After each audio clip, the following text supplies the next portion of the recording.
পাকের জান্নাত রিজার্ভ হইতে দেরি নাই। সুবহানাল্লাহ।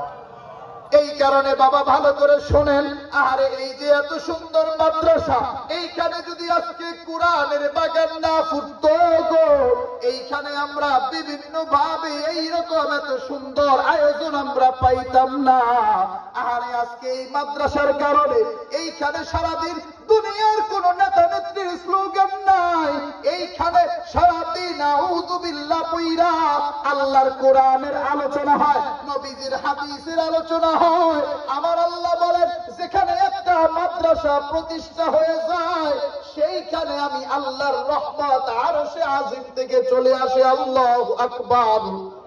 এই কারণে ইমানদার মুমিন মুসলমান এই যে আমলগুলা শিখলেন যেই মাদ্রাসার উসিলায়, সেই মাদ্রাসার জন্য আমি যদি দুইটা হাত পাইতাম দেই, অতীতে যেমনে আপনারা সহযোগিতা করেছেন, আজকেও যদি এইভাবে একটু সহযোগিতার হাত বাড়ায়া দেন, খোদার কসম আমাদের এই মাদ্রাসা আপনি মারা গেলেও আপনার জন্য এই মাদ্রাসার ছেলেরা কেঁদে কেঁদে দোয়া করবে, ঠিক কিনা?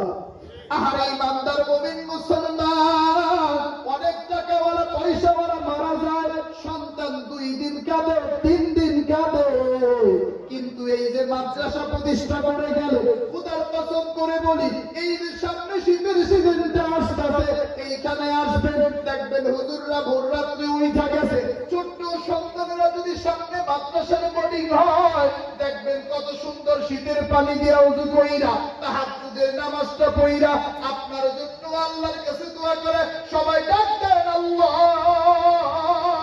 কত সুন্দর আপনার জন্য চোখের পানি ছেড়ে দোয়া করে আল্লাহ। ওই যে আমাদের